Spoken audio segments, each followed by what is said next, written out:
যে হাদিসে কুদসি এবং কোরআনের মধ্যে পার্থক্য কি?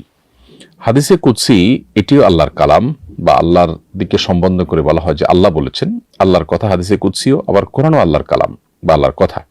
কিন্তু দুটির মধ্যে পার্থক্য আছে।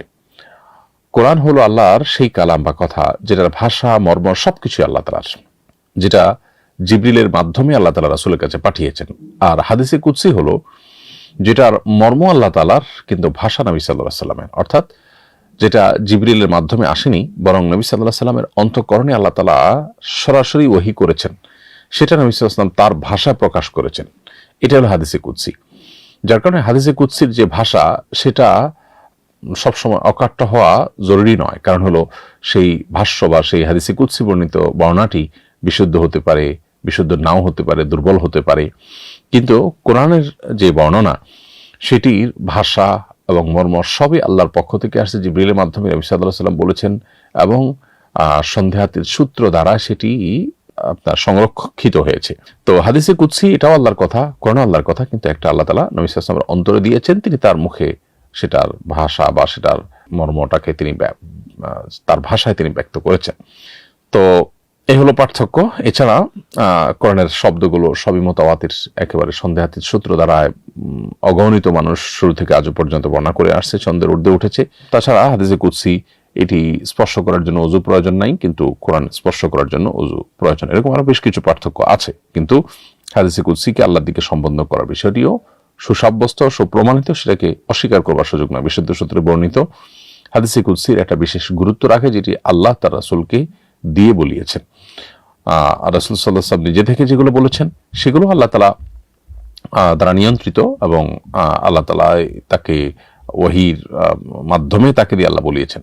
কিন্তু পার্থক্য হলো, একটা আল্লাহ আল্লাহর কথা হিসেবে বলেছেন, আর নবী সাল্লাল্লাহু আলাইহি ওয়াসাল্লামকে আল্লাহ তাআলা কথা বলার তৌফিক দিয়েছেন, বলার আল্লাহ তাআলা নিয়ন্ত্রণ করেছেন। দুই জিনিস, একটা সাধারণ হাদিস, আরটা হলো হাদিসে কুদসি। এরপরে প্রশ্ন হলো, আমার কাগজপত্র নকল করে আমার নামে উপবৃত্তির টাকা তোলা হয়েছে, পরে সেই টাকাটা আমাকে দেয়া হয়েছে, কিন্তু বাস্তবে আমি এই উপবৃত্তি পাওয়ার যোগ্য নই। এখন শরীয়তের দৃষ্টিতে আমার করণীয় কি? উত্তর হলো যে, আপনি যেটার যোগ্য নন, কিন্তু নকল কাগজপত্র দিয়ে আপনার জন্য সেই সুযোগ সুবিধা আদায় করা হয়েছে, এটি অন্যায় করা হয়েছে। যারা এটি করেছেন তারা গুনাহের কাজ করেছেন। আর আপনি একজন মুসলমান হিসাবে আপনার দায়িত্বশীলতার জায়গা থেকে এটি আপনি ভোগ করতে পারেন না, কারণ এটি আপনার হক নয়, অধিকার নয়। অতএব এই অন্যায়ভাবে যেটি তোলা হয়েছে সেটা আপনি ভোগ করতে পারবেন না, বরং যে প্রতিষ্ঠান থেকে তোলা হয়েছে সেই প্রতিষ্ঠানে এটি ফেরত দেওয়ার ব্যবস্থা গ্রহণ করতে হবে।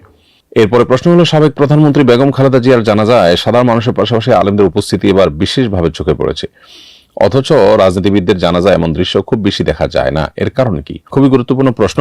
সাবেক তিনবারের প্রধানমন্ত্রী বেগম খালেদা জিয়ার জানাজায় সাধারণ মানুষের পাশাপাশি আলেম ওলামা, মাদ্রাসার ছাত্রদের উপস্থিতিটা বেশ উল্লেখযোগ্য ছিল।